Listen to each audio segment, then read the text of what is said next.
Salut tout le monde! Avec l'année 2024 qui vient de se terminer, c'est important pour moi de te donner les bons conseils pour que tu puisses naviguer 2025 et réussir le plein potentiel de tes rêves immobiliers. Ça reste notre mission, nous autres, chez Service Immobilier, là, de se dévouer au quotidien pour te donner tous les outils et les stratégies nécessaires pour que tu puisses réussir ton projet. Fait que cette vidéo-là, elle est consacrée à te donner une interprétation des statistiques de l'an passé, donc 2024, puis de les utiliser pour réussir ton projet en 2025. C'est clair? C'est ça l'objectif. Là, j'ai déjà fait des statistiques, des vidéos de statistiques séparées par secteur que j'ai mis sur le channel YouTube de Service Immobilier. Là, je donne les stats. Aujourd'hui, je vais te donner des conseils pour réussir ton projet. Fait que si tu es là, c'est direct à ça que ça sert. Là, je te le dis, tu peux aussi t'abonner à la chaîne YouTube de Service Immobilier. Comme ça, toutes les prochaines vidéos de conseils, tu vas les avoir en notification. Tu n'es pas obligé, mais tu peux. Écoute, ça m'encourage. Commençons par les délais de vente moyens. Les délais de vente moyens ont été excessivement rapides, quasiment 2 fois plus rapides que pré-COVID. Fait que c'est encore très rapide pour vendre une maison. Là, tu vas me dire, ouais, mais moi, mon voisin, là, ça l'a resté 6 mois sur le marché. Crains pas, on va en parler justement de ça, mais la moyenne, là, c'est très rapide pour vendre une propriété au Québec. Le nombre de propriétés disponibles pour les acheteurs potentiels, ça c'est le nombre de propriétés en vigueur, a augmenté de 15% en 2024, ce qui veut dire qu'il y avait beaucoup plus d'offres. Normalement, on aurait dû avoir un marché qui se calme parce que l'offre et la demande, vous connaissez ça. Et c'est pas ça qui s'est passé. Le pourcentage de négociation moyen sur chacune des transactions, si on fait une moyenne de toutes les transactions, les 90 000 quelque chose transactions qu'il y a eu en 2024, on a 3% de négociation en moyenne sur le marché immobilier, qui est statu quo avec 2023. Là, tu me diras, fait que le marché est aux acheteurs, on peut négocier les maisons. Non, vraiment pas. À vrai dire, puis on va en parler, là, mais le marché présentement, il est débalancé. Si tu prends tout l'inventaire des propriétés, tu as 75% des propriétés qui sont trop chères, puis tu as 25% des propriétés qui sont vraiment stratégiquement placées. Là, tu me diras, stratégiquement, genre ben trop bas, rien que pour faire de la surenchère. Non, stratégiquement, comme dans un bon prix, juste une belle maison bien préparée, avec des propriétaires qui ont vraiment là, tout pris les conseils des gens pour réussir leur transaction. Eux, là, vont se vendre plus haut que le prix demandé. Les autres vont se vendre en négociation, forte ou faible, se retirer du marché, revenir sur le marché, changer de courtier, ce qui veut dire que cette statistique-là, là, du prix affiché versus le prix vendu, qui est la négociation, va être un peu altérée. Fait que, on va te le dire, là, il y a des maisons qui sont bien trop chères, puis il y a des maisons qui se vendent vraiment rapidement. C'est ça qui se passe présentement sur le marché. Le prix de vente médian a augmenté de 6%. Donc, on peut se dire que les propriétés ont pris de la valeur en 2024, ce qui est une bonne nouvelle pour tous ceux qui disaient « ça va crasher en 2023 », puis après ça, ils se sont pris, puis ils ont dit « non, c'est en 2024 que ça va crasher », ben c'est pas encore arrivé, là, parce que les maisons ont encore pris de la valeur en 2024. Puis le nombre de ventes effectuées a augmenté de 12,5%. Ce qui veut dire que les acheteurs sont au rendez-vous, là. Il y a du monde qui veut acheter des maisons. En réalité, présentement, l'offre et la demande, là, la demande est là, la demande est plus forte que l'offre. Ce qui veut dire qu'on est encore dans un marché de vendeurs. C'est eux autres qui ont le gros bout du bâton, mais juste si tu es affiché au bon prix. Là, je vais donner des conseils pour les acheteurs puis pour les vendeurs, pour qu'en 2025, tu puisses réaliser ton projet au plein potentiel de ce dit projet-là que tu as en immobilier. Commençons tout de suite par les acheteurs. La première affaire que je te conseille de faire, c'est pas d'appeler le courtier du vendeur, c'est la pire affaire que tu peux faire. Hein? C'est trouve-toi une équipe, trouve-toi un courtier avec lequel tu veux travailler, qui lui travaille avec un courtier hypothécaire, qui le courtier immobilier va pouvoir te référer à un inspecteur, à des gens qui font des expertises, vérification de drain, test d'eau. Trouve-toi une équipe de professionnels parce que pour acheter, en tout cas à 94% du temps, c'est gratuit utiliser les services d'un courtier immobilier pour acheter. Fait que prends tout son bagage, toute son équipe, toutes ses références, tous ses contacts, puis utilise-les pour avoir un team de feu pour réussir ton projet. Première étape que tu peux faire, super simple, ça ne coûte rien encore. Deuxième affaire, utilise son courtier hypothécaire, son spécialiste, son démarcheur, peu importe comment il s'appelle, puis fais-toi une préautorisation hypothécaire, puis là, je te dis, donne-y tous les documents, là. Toutes tes dettes, accès à Equifax, tous tes acquis, tous tes comptes, parle de tout.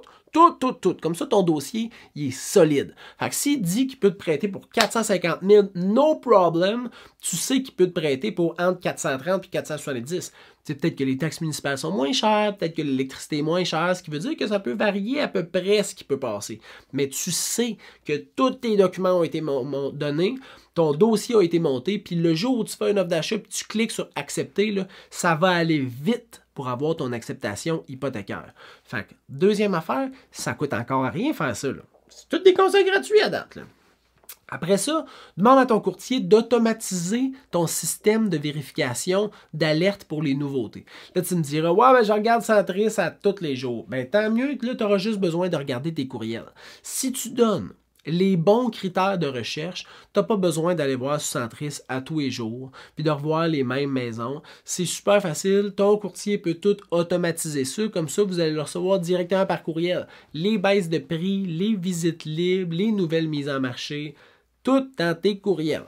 Après ça, dévoue-toi pour les visites. Là, tu me diras, dévoue-toi pour les visites, François. Qu'est-ce que tu veux dire? Bien, le marché des maisons qui sont bien mises sur le marché, donc au bon prix et bien préparées, là, ça part vite, entre 3 et 7 jours, mettons. Fait que si tu me dis, ouais, moi je peux pas mardi, mais là je peux pas mercredi, peut-être que moi je pourrais y aller samedi, mais ma femme peut pas parce que les kids ont du hockey, fait que là, on ferait peut-être une deuxième visite la semaine prochaine. Si moi je trouve que c'est... Tu vois-tu comment c'est compliqué, là? Ça c'est pas du dévouement, là. Ça, c'est comme, c'est un projet sideline, c'est pas vraiment important. Dévoue-toi. Trouve du temps, débloque du temps, apporte les kids, hein, mange le dessert pendant que tu fais la visite. Arrange-toi pour être capable de visiter rapidement. Comme ça, tu vas avoir le temps de réfléchir après ta visite. C'est pas genre, ouais, mais là, on visite à 2 heures, mais à 6 heures, ils déposent les offres. Là, tu vas comme faire, fuck, OK, mais là, ça me met un peu de stress. Ben oui, c'est sûr que ça te met du stress. Fait qu'il y a d'autres façons de le faire. Demande à ton courtier de bien orchestrer les visites, de s'informer c'est quand le délai de présentation, y a-tu déjà des offres, y a-tu pas d'offres, ça ressemble à quoi un peu le portrait de cette propriété-là, puis dévoue-toi à aller visiter rapidement. Après ça, là, analyse les conseils que ton équipe va te donner. Parce que ton équipe, son expertise, là, c'est de réussir des transactions immobilières. Fait que prends cette expertise-là, puis analyse les conseils. Tu n'es pas obligé de boire tout ce qu'ils te disent, puis de croire ça les yeux fermés.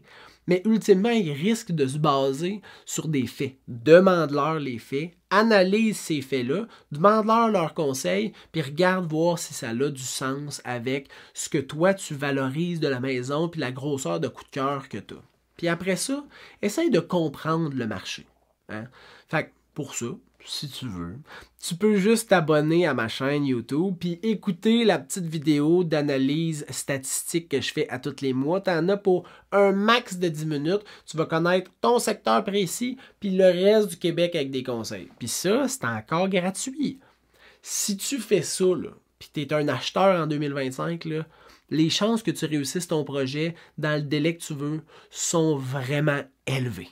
Fait que là, tu as tous les conseils pour réussir ta transaction d'achat en 2025.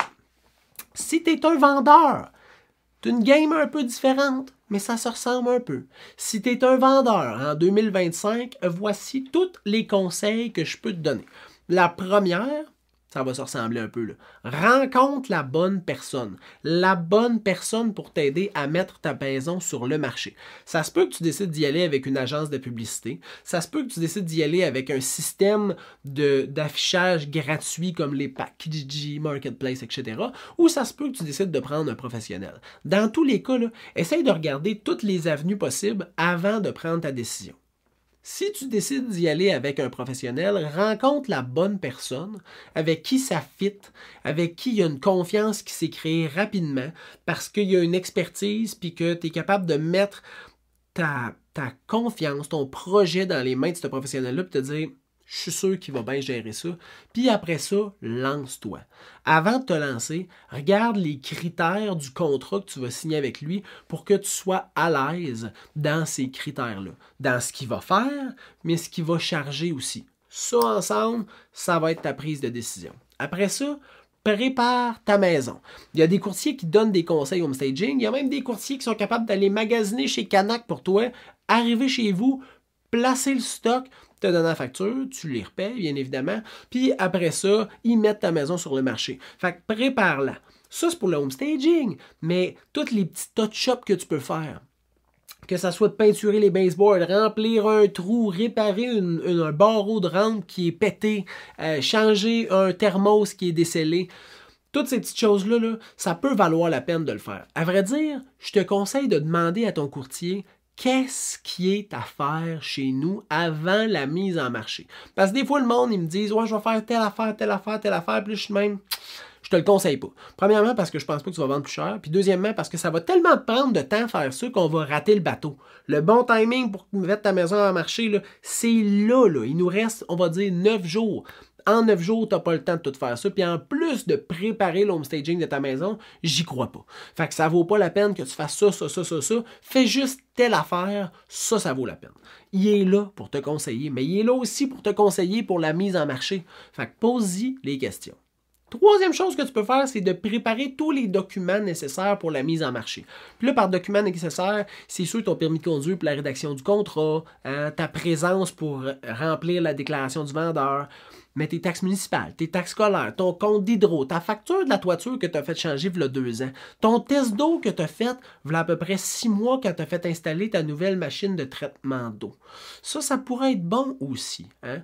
Toutes ces choses-là, ça vaut la peine que ça soit préparé d'avance. Fait que demande une liste à ton spécialiste, ton expert, ton courtier, la personne référence qui t'aide dans ton projet.